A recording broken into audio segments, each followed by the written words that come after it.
Beberapa waktu silam nih dia kan pernah ngasih tahu kalian tentang mobil-mobil termurah dari setiap segmen. Ya udah, kita lanjutin lagi yuk ke segmen yang lebih mahal lagi, bahkan yang udah nyampe 500 jutaan. Soalnya pasarnya kan rada gemuk juga, apalagi yang SUV mid-size dan leather frame.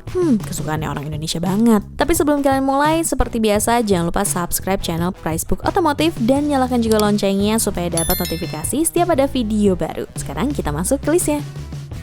Kalau compact sedan pilihannya cuma 2.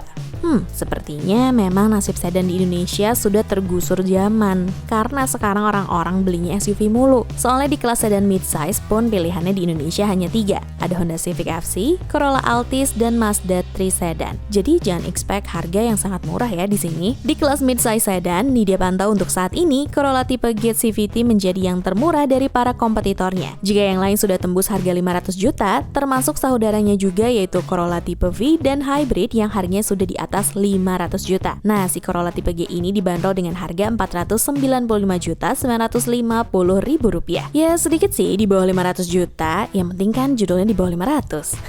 Sebenarnya nggak jauh beda sih antara tipe G dan V, hanya beda beberapa kosmetik aja. Semuanya sama, mesin sama, 1800 cc dengan kode mesin 2ZR Dual VVTi dengan tenaga 140 horsepower dan torsi 171 Nm. Airbag sama-sama 7, rem ABS, EBD, traction control juga ada semua. Cuma memang di tipe G ini nggak ada kamera mundur, nggak ada cruise control, dan nggak ada head-up display. Sama satu lagi, kalau tipe yang G joknya masih fabric, jadi belum kulit.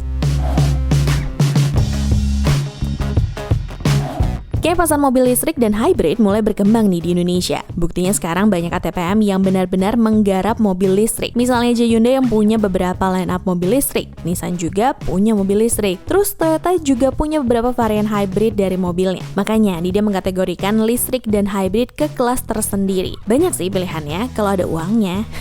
Oh ya, kami juga udah mereview mobil listrik juga loh, Hyundai Kona dan MG ZS EV. Kalau belum nonton, mending langsung tonton aja. Klik linknya di atas ya. Nah, dari banyaknya pilihan mobil listrik dan hybrid, ternyata yang termurah adalah Nissan Kicks e-Power. Karena mobil ini adalah mobil listrik yang termurah, dijual dengan harga 471 juta rupiah, yaitu jauh lebih murah dibandingkan Ioniq dan Kona yang harganya di atas 600 juta. Kelebihan mobil ini adalah kita memang bisa merasakan sensasi mobil listrik, tapi tanpa perlu takut nggak nemu charger di mana. Karena mobil ini melakukan pengecasan melalui mesin 1200 cc 3 silindernya. Ini mesin yang sama dengan Nissan March. Tugas mesin ini hanyalah benar-benar melakukan pengecasan ke baterainya. Jadi seperti beli mobil bonus genset. Tenaga dari motor listrik mobil ini bisa mencapai 129 horsepower dengan torsi 260 Nm.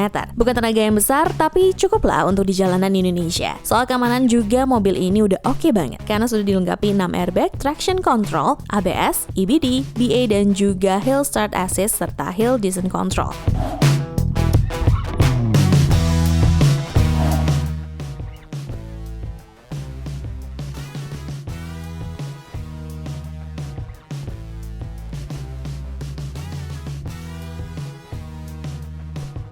Dulu sih lumayan banyak pilihannya untuk di kelas ini, cuma setelah kepergian Chevrolet Trailblazer dan Nissan Terra, sekarang pilihannya cuma Pajero Sport, Fortuner, dan MU-X. Coba deh kalian tonton dulu nih review Pajero Sport terbaru, klik link di atas ya. Kalau untuk yang termurah, ternyata Toyota Fortuner tipe GMT menjadi opsi termurah untuk seekor SUV leather frame. Untuk Fortuner varian termurah ini dibanderol dengan harga 483.600.000 rupiah, belum sampai 500 juta loh guys. Kalau ngomongin dimensi dan mesin, sama-sama aja kok. Semua varian Fortuner menggunakan mesin 2GD dengan tenaga 149 horsepower dengan torsi 400 Nm. Hanya fitur-fitur keselamatan dan kemewahan aja beberapa yang dikurangi, tapi airbagnya semua masih 3 sih. Bedanya ada di beberapa tempat, misalnya nggak ada keyless entry, cruise control, engine start stop, pedal shift juga nggak ada. Ya iyalah, kan manual, masa pakai pedal shift? Cocok pokoknya untuk kamu yang punya dana terbatas tapi ingin merasa menjadi om-om yang gagah.